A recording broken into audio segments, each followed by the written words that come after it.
आज से हम लोग भारतीय इतिहास की कक्षाएं प्रारंभ करेंगे। और भारतीय इतिहास की कक्षाओं में जो शुरुआत होगी हमारी, वो कहाँ से होगी? वैदिक संस्कृति से होगी। हम लोग हड़प्पा सभ्यता का जो टॉपिक है वो कुछ 2-4 चैप्टर्स के बाद पढ़ लेंगे या फिर 2-4 क्लासेस के बाद पढ़ेंगे, क्योंकि जो है हम अपनी शुरुआत एक बोरिंग टॉपिक से नहीं करना चाहते हैं। तो इसलिए हम हड़प्पा सभ्यता की क्लासेस आप लोगों को मिलेंगे जरूर, लेकिन कुछ क्लासेस के बाद। तो जो हम अपनी शुरुआत है वो कहाँ से करेंगे? वैदिक युग से करेंगे या वैदिक संस्कृति से करेंगे। तो वैदिक संस्कृति जो होता है, हड़प्पा सभ्यता के बाद जो जिस भी संस्कृति का आरंभ होता है वो वैदिक संस्कृति कहलाता है या वैदिक काल कहलाता है। ठीक है। उसके बाद में क्या होता है, मतलब हड़प्पा सभ्यता माना जाता है कि 1500 ईसा पूर्व के लगभग आसपास हड़प्पा सभ्यता का अंत हो चुका था और उसके बाद ही हमारा वैदिक युग प्रारंभ होता है। वैदिक युग यानी कि वेदों की रचना। ठीक है। तो वैदिक युग का प्रारंभ 1500 ईसा पूर्व से माना जाता है और लगभग ये चलता है 600 ईसा पूर्व तक। उसके बाद में क्या होता है, जो 1500 ईसा पूर्व के बाद जिस भी जीवन शैली का प्रभाव देखने को मिलता है वो हड़प्पा सभ्यता की जीवन शैली से बिल्कुल अलग था। यानी कि इनके खान पान, रहन सहन और जो भी संस्कृतियां थी, सब कुछ हड़प्पा वासियों से क्या थी? अलग थी। ठीक है। तो हड़प्पा सभ्यता के बाद जिस भी जीवन शैली का हमको प्रभाव देखने को मिलता है उनको बेसिकली आर्य कहा जाता था। और आर्य कहने का मतलब क्या है कि कुछ इतिहासकारों का मानना था, जैसे कि मैके एक इतिहासकार थे जिनके अनुसार हड़प्पा सभ्यता की जो सबसे बड़ी इमारत थी मोहनजोदड़ो, उसका पतन होता है किसके अनुसार? बाढ़ के आने से। यानी कि मैके ने बताया कि हड़प्पा सभ्यता की जो सबसे बड़ी इमारत थी मोहनजोदड़ो, उसका पतन बाढ़ आने के कारण हुआ। जबकि वहीं पे एक इतिहासकार थे व्हीलर, जिन्होंने बताया कि हड़प्पा सभ्यता का पतन होता है आर्यों के आने से। तो इसका मतलब होता है कि हड़प्पा सभ्यता के बाद में हम लोग किसको पढ़ेंगे? आर्य को, यानी कि इसको आर्य संस्कृति भी कहते हैं। ठीक है। तो उसके बाद में क्या होता है, जिस भी जीवन इन लोगों का रहन सहन, खान पान, सब कुछ क्या था? हड़प्पा वासियों से बिल्कुल भी अलग था। उसके बाद में 1500 ईसा पूर्व के बाद जिस भी जीवन शैली के साक्ष्य मिले हैं, तो वो साक्ष्य हमको कहाँ से मिले हैं? 4 वेदों से मिले हैं। 4 वेद कौन से थे हमारे? ऋग्वेद, यजुर्वेद, सामवेद और अथर्ववेद। जिसमें से सुविधानुसार हम लोग वैदिक संस्कृति को 2 भागों में बांट के पढ़ेंगे। 2 भाग कौन से होते हैं? एक पूर्व वैदिक काल और एक उत्तर वैदिक काल। जिसमें से जो पूर्व वैदिक काल है उसकी जानकारी का स्रोत क्या माना गया है? ऋग्वेद को माना गया है। जबकि उत्तर वैदिक काल की जानकारी का स्रोत बाकी के 3 वेदों को माना गया है। ठीक है। तो पूर्व वैदिक काल की जानकारी का स्रोत क्या था? ऋग्वेद था। जबकि उत्तर वैदिक काल की जानकारी का स्रोत क्या था? बाकी के तीनों वेद थे। उसी तरह से हड़प्पा सभ्यता के मतलब जानकारी का साक्ष्य जो था वो क्या माना जाता? उत्खनन, मतलब खुदाई से हड़प्पा सभ्यता का साक्ष्य मिला है। उसी तरह से वैदिक संस्कृति का जो साक्ष्य है वो कहाँ से मिला? हमारा 4 वेदों से मिला है। ठीक है। तो हम लोगों को आज की क्लास में पढ़ना क्या है? वैदिक संस्कृति पढ़ना है। इतिहास में हम लोग इसी तरह से कुछ कहानियां भी पढ़ेंगे, मतलब उसके बाद हम लोग फैक्ट को भी नोट करते चलेंगे। ठीक है। तो चलिए आइए देखते हैं कि वैदिक संस्कृति हमारा था क्या। वैदिक संस्कृति के निर्माता आर्य थे, क्योंकि हड़प्पा सभ्यता मतलब हड़प्पा वासियों के बाद में आर्य आ चुके थे। इसीलिए क्या, वैदिक संस्कृति को आर्य संस्कृति भी कहा गया। तो हम लोग क्या पढ़ने जा रहे हैं? वैदिक संस्कृति।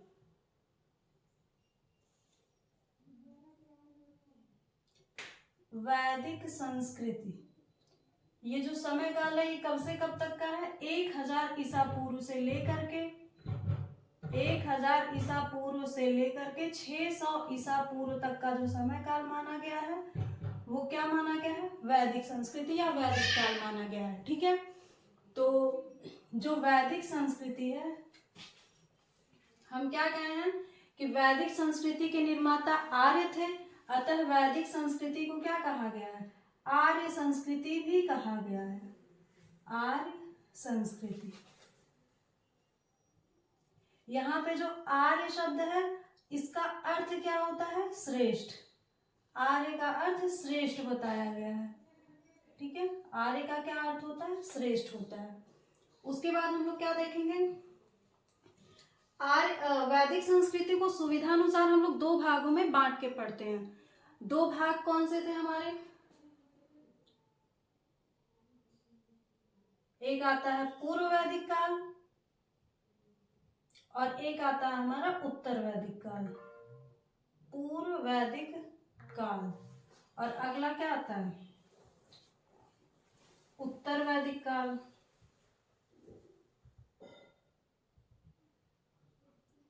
एक आता है पूर्व वैदिक काल, उसके बाद अगला क्या आता है? उत्तर वैदिक काल। जिसमें से जो पूर्व वैदिक काल है वो कब से ये 1500 ईसा पूर्व से। जिसमें से जो पूर्व वैदिक काल आता है इसकी शुरुआत कब से मानी गई है? 1500 ईसा पूर्व से 1000 ईसा पूर्व। और जो हमारा उत्तर वैदिक काल है वो कब से माना गया है? 1000 ईसा पूर्व से लेकर के 600 ईसा पूर्व तक का समय, बीसी। ठीक है, तो वैदिक संस्कृति को हम लोग दो भागों में बांट के पढ़ते हैं, एक पूर्व वैदिक काल और एक उत्तर वैदिक काल। ठीक है, आप लोगों को अच्छे से पता होगा कि जो हड़प्पा सभ्यता है उसमें लोहे का कहीं पे प्रमाण नहीं मिला है। तो लोहे की खोज हुई कब थी? 1000 ईसा पूर्व में हुई थी। लोहे की खोज या लोहे का साक्ष्य, ठीक है, लोहे की खोज 1000 ईसा पूर्व में कहां पे हुई थी? 1000 ईसा पूर्व में एटा। एटा जो है वो कहां पे पड़ता है? उत्तर प्रदेश में पड़ता है। तो उत्तर प्रदेश के एटा, उत्तर प्रदेश के एटा के अतिरंजी खेड़ा से, अतिरंजी खेड़ा यह स्थान का नाम है। तो लोहे की खोज 1000 ईसा पूर्व में उत्तर प्रदेश के एटा जिले के अतिरंजी खेड़ा नामक स्थान से हुई। ठीक है, तो इसका मतलब जब लोहे की खोज हमारी 1000 ईसा पूर्व में हो गई तो जो ये किस काल की सबसे महत्वपूर्ण धातु रही होगी? भाई, जब उत्तर वैदिक काल की शुरुआत हमारी 1000 ईसा पूर्व में हो रही है और पूर्व वैदिक काल का लगभग अंत हो चुका था 1000 ईसा पूर्व में, तो जाहिर सी बात है कि जो लोहा रहा होगा ये उत्तर वैदिक काल की महत्वपूर्ण धातु रही होगी। तो यानी कि वैदिक संस्कृति का जो विभाजन होता है वो किसके आधार पर माना गया? धातु के आधार पर। ठीक है, तो उत्तर वैदिक काल की जो महत्वपूर्ण धातु थी, महत्वपूर्ण धातु, वो क्या हो गई? लोहा हो गई, लोहा। ठीक है, और जब इसकी महत्वपूर्ण धातु लोहा हो गई तो पूर्व वैदिक काल की जो महत्वपूर्ण धातु थी वो क्या थी हमारी? तांबा था या कांसा, जो कि हड़प्पा सभ्यता में भी इसका क्या है? जिक्र मिलता है, तांबा या कांसा। ये हमारी हो गई पूर्व वैदिक काल की महत्वपूर्ण धातु। और उत्तर वैदिक काल की महत्वपूर्ण धातु क्या थी? लोहा, क्योंकि लोहे की खोज हमारी 1000 ईसा पूर्व में हुई। और लोहे की खोज हुई कहाँ पे? अगर जगह का नाम है तो उत्तर प्रदेश, और उत्तर प्रदेश के एटा जिले के अतिरंजी खेड़ा नामक स्थान से क्या होती है? लोहे की खोज होती है। ठीक है, उसके बाद हम लोग क्या देखते हैं, यहाँ पे लोहे का रंग कैसा होता है? काला होता है। और लोहे का रंग काला होता है और जो कृष्ण भगवान थे उनका भी रंग कैसा था? सांवला था। तो इसीलिए लोहे को हम लोग क्या कहते हैं? कृष्ण अयस्क, कृष्ण अयस्क, या कृष्ण जी का एक और नाम है श्याम या श्याम अयस्क के नाम से जानते हैं। ठीक है, श्याम अयस्क। लोहे को हम लोग और क्या कहते हैं? उत्तर वैदिक काल में लोहे के और क्या क्या नाम थे? कृष्ण अयस्क और श्याम अयस्क। ठीक है, लोहे को हम लोग कृष्ण अयस्क भी कहते थे और श्याम अयस्क भी कहते थे। और इसकी खोज कब होती है? 1000 ईसा पूर्व में उत्तर प्रदेश के अतिरंजी खेड़ा नामक स्थान से होती है। ठीक है, तो ये हम लोग क्या देखे हैं? वैदिक संस्कृति का विभाजन। ठीक है, उसके बाद हमने क्या बताया? वैदिक संस्कृति की शुरुआत कब से होती है? जब आर्य आ जाते हैं। ठीक है, तो आर्यों के आने के विषय में कोई भी एक मत निश्चित नहीं है, यानी कि अलग अलग इतिहासकारों ने अलग अलग मत दिए हैं। ठीक है, जैसे कि क्या स्वामी दयानंद सरस्वती जो थे उन्होंने क्या कहा है, स्वामी दयानंद सरस्वती ने जो वैदिक संस्कृति का काल है उसको इतिहास में सबसे मतलब अच्छा समय काल माना है, क्योंकि उनका एक नारा भी था क्या, वेदों की ओर लौटो। और वैदिक संस्कृति में या वैदिक काल में ही क्या होती है, वेदों की रचना होती है। और जो उनकी पुस्तक थी उस पुस्तक का नाम क्या था, सत्यार्थ प्रकाश। तो उन्होंने क्या कहा है कि आर्य कहाँ के निवासी थे, तिब्बत के। तिब्बत हमारा कहाँ पे है, भारत के उत्तर में ही है, ठीक है। तो सत्यार्थ प्रकाश में उन्होंने बताया है कि आर्य कहाँ के निवासी थे, तिब्बत के निवासी थे। और बाल गंगाधर तिलक ने क्या बताया है कि आर्य कहाँ के निवासी थे, उत्तरी ध्रुव के निवासी थे। और बाल गंगाधर की जो पुस्तक है उसका नाम क्या है, the Arctic home of Aryans, ठीक है। उन्होंने अपनी इस पुस्तक में लिखा है कि आर्य कहाँ के रहने वाले थे, उत्तरी ध्रुव के रहने वाले थे। तो उत्तरी ध्रुव के निवासी तो आर्य नहीं हो सकते हैं, क्योंकि उत्तरी ध्रुव पे तो जीवन संभव नहीं है। और अगर जीवन भी संभव है तो जो उत्तरी ध्रुव है वो क्या है, ठंडी जलवायु वाला प्रदेश है। और भारत हमारा कैसा है, गर्म जलवायु वाला प्रदेश। तो अचानक से ठंडी जलवायु से गर्म जलवायु वाले प्रदेश में आकर कोई इतने लंबे समय तक तो नहीं रह सकता है। खैर जो भी हो, बट उन्होंने अपनी इस पुस्तक the Arctic home of Aryans में यही लिखा है कि जो आर्य थे वो कहाँ के निवासी थे, उत्तरी ध्रुव के निवासी थे, ठीक है। इसी तरह से और भी आते हैं इतिहासकार, जैसे मैक्स मूलर। उन्होंने कहा कि जो आर्य थे वो कहाँ के निवासी थे, मध्य एशिया के। मध्य एशिया के किस देश से किस शहर से, बैक्ट्रिया से आए थे। तो पहले हम लोग इतना नोट करिए आप लोग, उसके बाद हम लोग देखते हैं कि आर्य कहाँ से आए थे। आर्यों के आने के संबंध में इतिहासकारों के क्या क्या मत हैं उनको देख लेते हैं। उसके बाद बारी बारी से हम लोग एक बार पूर्व वैदिक काल और उत्तर वैदिक काल को पढ़ते हैं, ठीक है।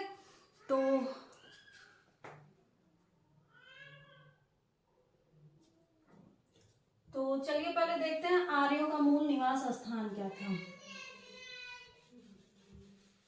आराम से हम लोग पढ़ेंगे, कोई जल्दबाजी नहीं है,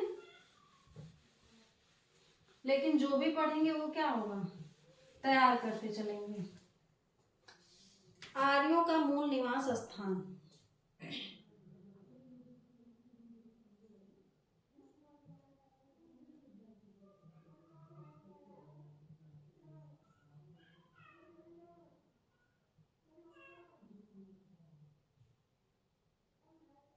आर्यों का मूल निवास स्थान। तो यहाँ पे हम क्या लिखते हैं, विद्वान या इतिहासकार ही कह सकते हैं। तो किन विद्वानों ने अपने अपने मत दिए हैं, तो विद्वान। और यहाँ पे क्या रहेगा, मूल निवास, आर्यों का मूल क्षेत्र या मूल निवास स्थान, मूल क्षेत्र, ठीक है। तो पहले हमने क्या कहा, दयानंद सरस्वती, दयानंद सरस्वती। दयानंद सरस्वती की जो पुस्तक थी वो कौन सी थी, सत्यार्थ प्रकाश, सत्यार्थ प्रकाश, ठीक है। स्वामी दयानंद सरस्वती ने आर्यों का जो मूल क्षेत्र था वो क्या बताया था, तिब्बत, कि आर्य कहाँ के निवासी थे, तिब्बत के निवासी थे, ठीक है। उसके बाद हम लोग क्या देखते हैं, बाल गंगाधर तिलक। बाल गंगाधर तिलक, बाल Gangadhar Tilak,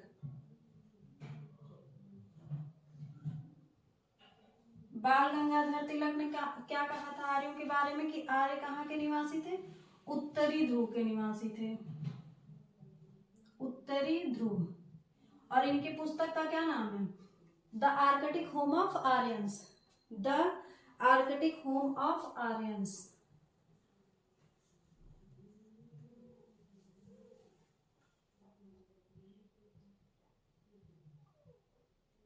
the Arctic home of Aryans, ये किसकी पुस्तक है, बाल गंगाधर तिलक की, ठीक है। उसके बाद एक इतिहासकार आते हैं, कौन, मैक्स मूलर, ठीक है, मैक्स मूलर।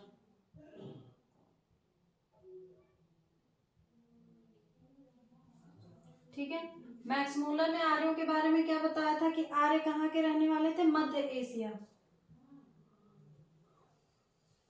मध्य एशिया। और मध्य एशिया के कहाँ से? बैक्ट्रिया से।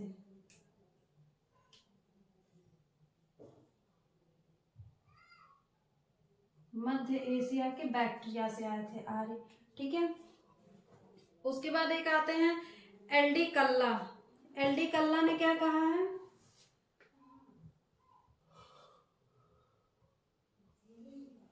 एलडी कल्ला ने कहा है कि जो आर्य थे वो कहाँ से आए थे? हमारे कश्मीर से।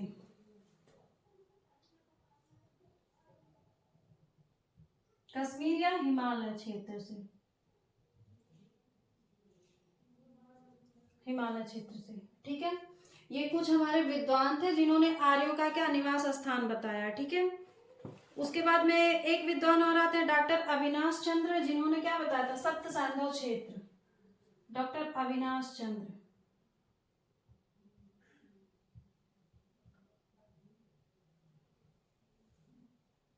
इन्होंने आर्यों का जो मूल निवास स्थान बताया था वो क्या बताया था? सप्त सैंधव क्षेत्र।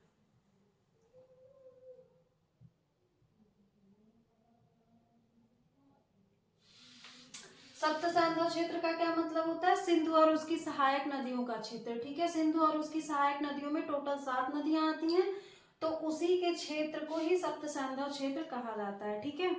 तो ये क्या थे? विद्वानों के मत थे कि वो लोग आर्य मतलब कहाँ से आए थे।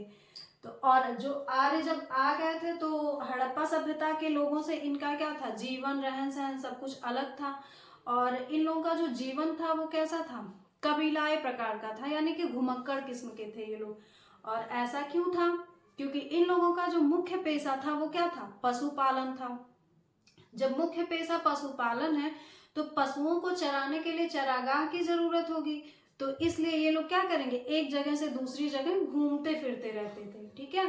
तो ये सारी चीजें इनका जो राजनीतिक जीवन है, सामाजिक जीवन और धार्मिक जीवन, इन सब को हम लोग बारी बारी से देखेंगे जब हम लोग ऋग वैदिक काल और उत्तर वैदिक काल को देखेंगे, ठीक है। तब तक आप लोग क्या करेंगे? इसको पढ़ेंगे और इस लेक्चर को सुनते रहेंगे। सुनने से क्या होती है? चीजें रिकवर होती हैं, ठीक है।